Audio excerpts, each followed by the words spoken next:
Pertanyaannya satu, zikir apa yang dikerjakan oleh Nabi? Kan antara subuh, ba'da subuh sampai ke syuruq kan zikir. Zikirnya apa yang dikerjakan? Apakah kalimat thayyibah ataukah yang lain? Kita bahas. Yang kedua, selesai sholat kemudian duduk. Apakah duduknya di tempat dia sholat? Atau boleh pindah ke tempat lain? Yang penting di area masjid. Ya, misal antum sholat di posisi yang sebelah kanan di sana. Tiba-tiba setelah itu nggak ada mushaf, pengen baca Quran, mushafnya di sana. Apakah boleh pindah ke sana? Atau kalau pindah, gugur ininya. Awas, hati-hati dilihat. Mau pindah, aduh takut gak dapat haji. Mau pindah, aduh takut umroh. Di situ aja gitu kan. Pas tiba-tiba ada cleaning service, Pak, maaf Pak, sebentar geser dulu. Maaf ya, haji dan umroh. Nah, itu kita lihat tuh. Seperti apa memahaminya. Karena ada yang menafsirkan gak boleh pindah di situ. Gitu. Ya, nanti kita lihat apakah benar harus di situ saja atau boleh berpindah. Kalau boleh berpindah apa dalilnya? Kalau memahami di situ saja bagaimana keadaannya. Paham? Nah, jadi ini satu, dua, dan kasus yang terakhir, Ustadz bagaimana kalau keluar masjid untuk kebutuhan hajat yang darurat? Pengen ke toilet kan? Ya, memang nggak di rumah, di masjid ada toilet. Begitu mau keluar, ke toilet dulu. Ingat haji dan umrah, haji dan umrah. Dia tahan-tahan, gitu kan? Ya, syuruknya dapat, sakitnya juga dapat, gitu kan? Nah itu seperti itu bagaimana kemudian solusi hukumnya. Nah kita bahas pelan-pelan. Di dalam Al-Quran disebutkan beberapa aktivitas yang mampu mendekatkan dan mengingatkan kita dengan Allah dan langsung disebut dengan zikir. Dan ini pun dipraktekkan oleh Nabi sallallahu alaihi wasallam. Contoh. Yang pertama ditemukan di Quran surah keempat ayat 103, paling kanan pertengahan.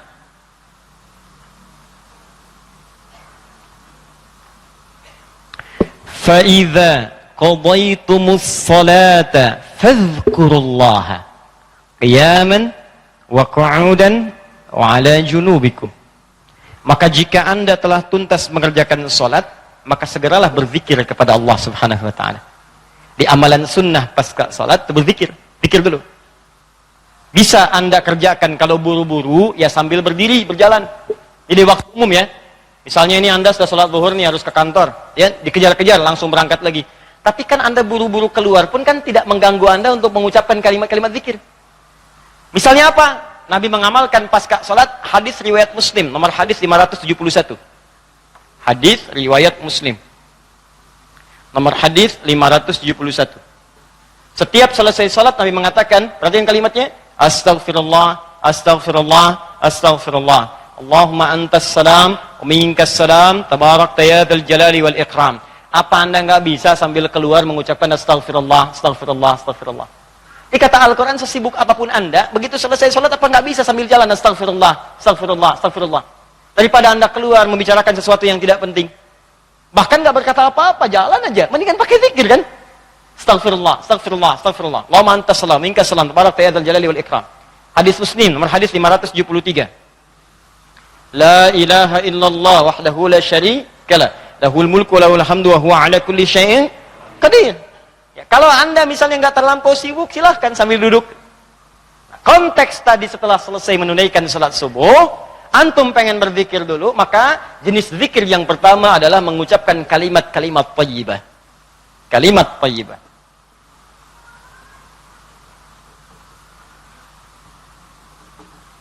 Bisa sifatnya istighfar. Ini dalilnya. Ya. Astaghfirullah, astaghfirullah, astaghfirullah. Ini yang paling singkat.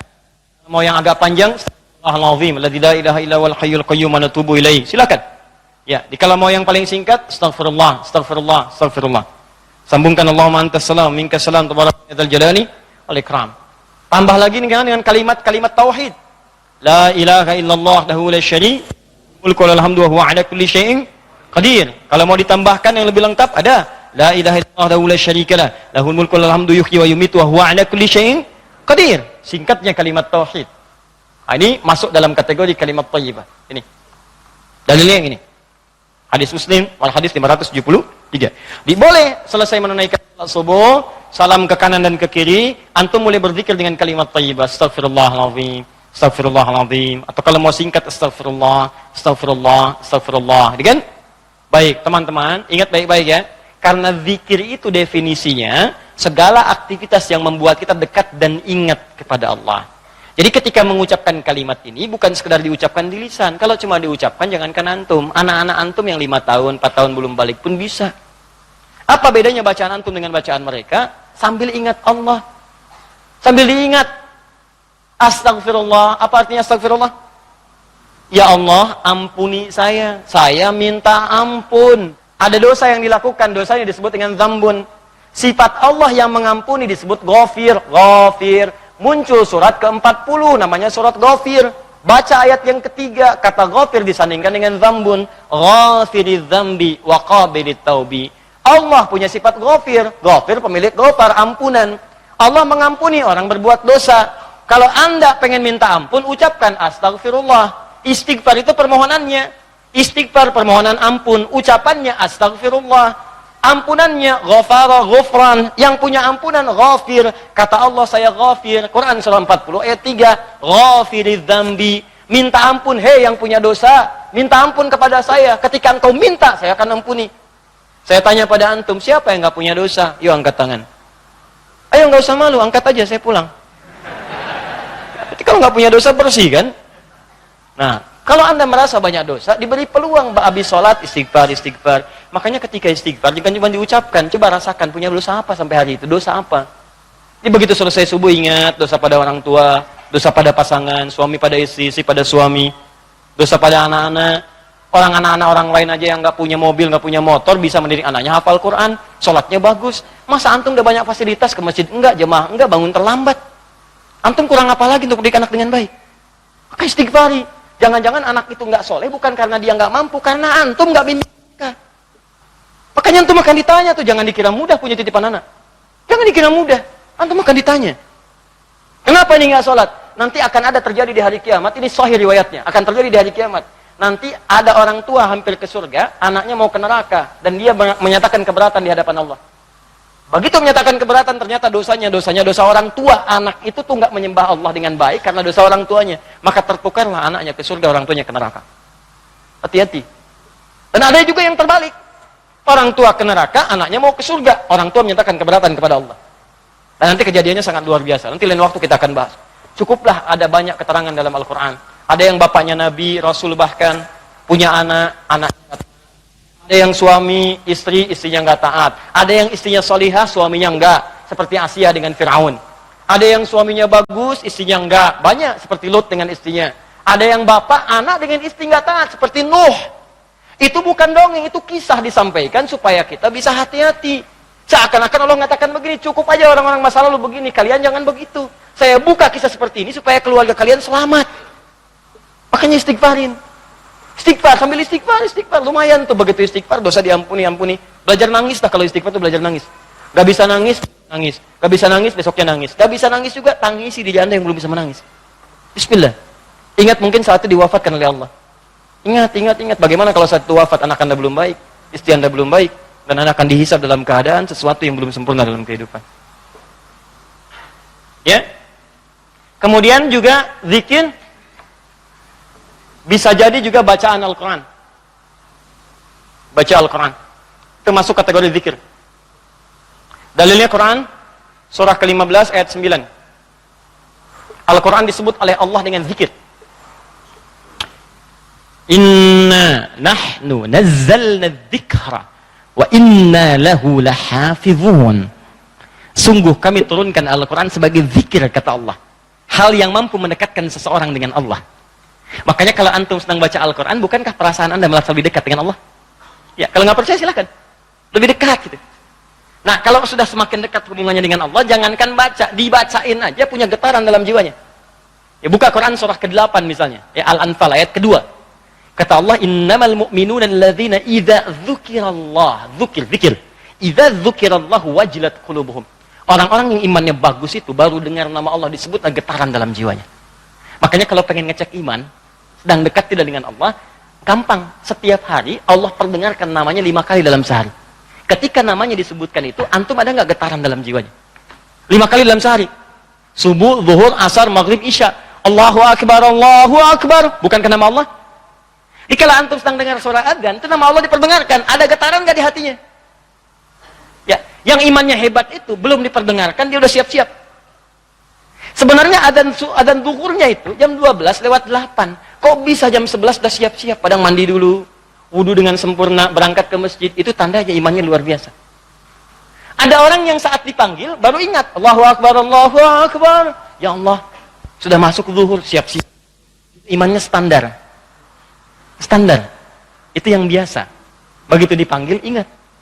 Ada orang yang sama, Allahu Akbar, Allahu Akbar. Ya Allah, sudah adzan, baru adzan, belum qomat. Itu iman bermasalah. Imannya lemah bermasalah. Karena itu, hubungan yang dekat dengan Allah, langsung ingat Allah disebut dengan zikir. Karena itu kata Allah, saya turun Al-Quran. Di antara fungsinya untuk zikir. Jadi kalau anda ba'da salat subuh, misalnya, sudah astagfirullah, astagfirullah, astagfirullah, istighfar, syuruk belum muncul. Ambil mushaf. Ya, baca. Saya pengennya istighfar aja Ustaz. Astagfirullah, syuruknya belum tiba juga. Astagfirullah, belum syuruk juga. Ini astagfirullah. Ya. Iya. Ambil mushaf, baca. Pahala lebih banyak. Setiap hurufnya 10 kebaikan. Ya, 10 kebaikan. Ramadan nanti tambah jadi 100. Setiap hurufnya 100. Makanya saya sarankan dari sekarang bikin kurikulum. Nanti bulan depan saat masuk Sya'ban, saya akan terangkan kurikulum Nabi saat di bulan Ramadan. Nanti yang bisa dikerjakan saat Ramadan apa saja. Kelemahan orang Islam sekarang, begitu masuk Ramadan, dia tidak punya rencana kegiatan Ramadan. Akhirnya ketika masuk Ramadan, itu asal saja yang mau baca-baca. Ya tidak, mau taraweh-taraweh, mau enggak-enggak. Awal-awal Ramadan semangat semua, penuh. Lihat pertengahan, kemajuan, maju usapnya, maju, hilang. Teruskan. 3. Kalau Ustadz saya tuh misalnya mushaf nggak ada, boleh nggak saya misalnya dari hafalan? Boleh. Karena menghafal Quran itu bagian dari zikir. Bahkan keutamaan menghafal Quran itu 4 kali lebih mulia, lebih utama dibandingkan sekadar baca.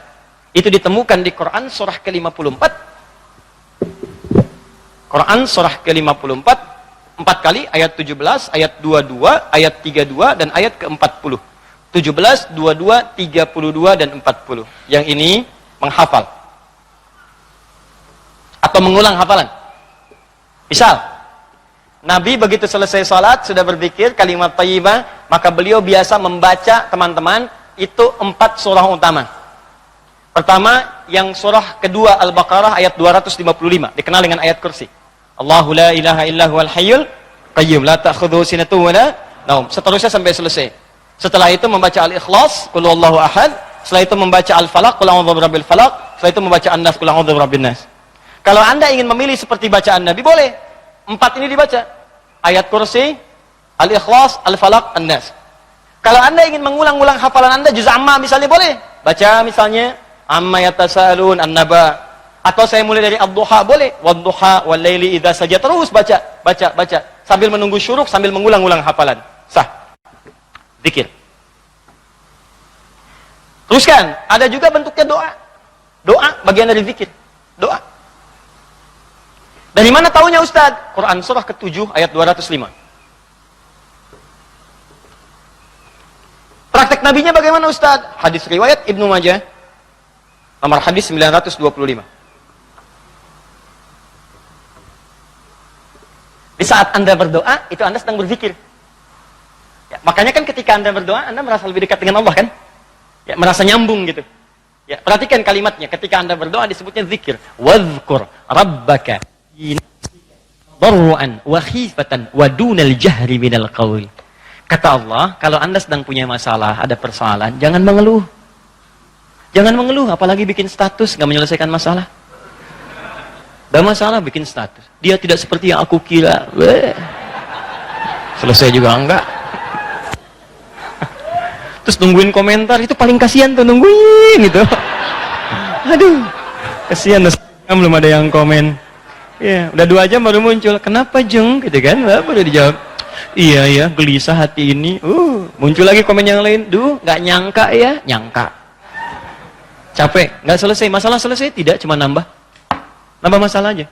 Kata Allah, kalau punya masalah, tenangkan hati, berdoa, sebut nama Allah. Itu lebih memberikan ketenangan. Zikir itu selain mendekatkan kita pada Allah, zikir itu membuat hati lebih tenang. Tenang. Makanya ketika Allah menyebutkan fungsi zikir di Quran surat 13 ayat ke-28. Allah sampaikan begini, ala bidzikrillahi tatma'innul qulub. Kamu mesti yakin, kata Allah, dengan berzikir kepada Allah, hati kamu akan tenang. Makanya kalau sedang punya persoalan, bawa ke zikir. Ambil wudu, baca Quran. Begitu antum baca Quran, walaupun solusi belum tiba, hati lebih tenang. Dan lebih objektif, kalau orang tenang itu dapetin solusinya gampang gitu, tenang. Solusi mudah dicari. Tapi kalau antum gelisah, walaupun ada solusi, nggak akan sempurna nanti masalah diselesaikan. Paham ya? Di doa, itu bagian dari zikir. Di antara doa yang dibacakan oleh Nabi, itu setiap selesai sholat, itu ada kalimat singkat tapi padat. Allahumma, Allahumma, inni atau inna. Kalau inni untuk sendiri, kalau inna untuk banyak.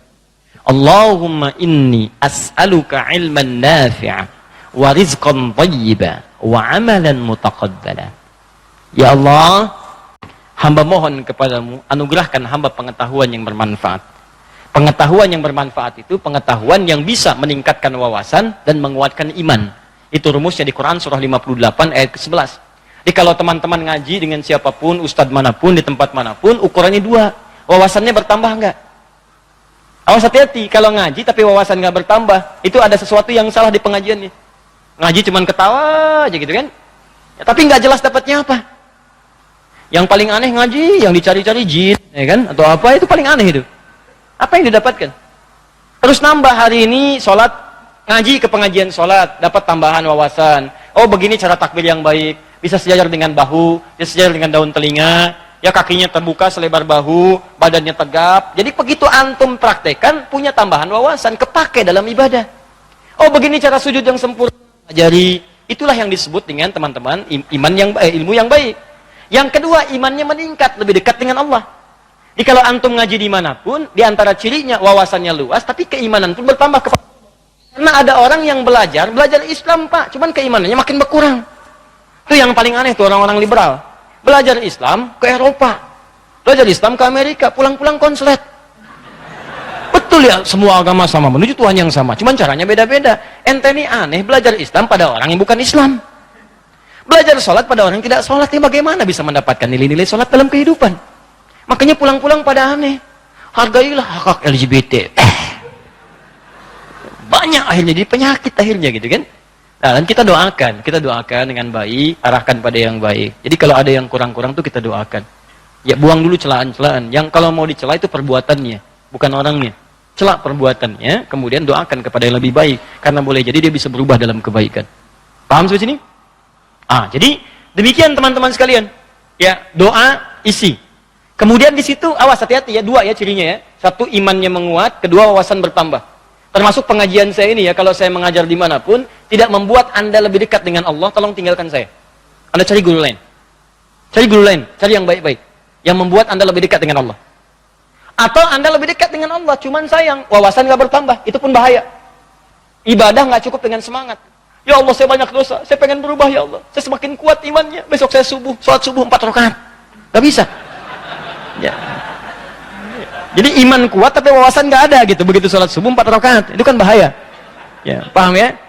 Jadi dua ini mesti balance ya, antara iman dengan ilmu itu mesti seimbang.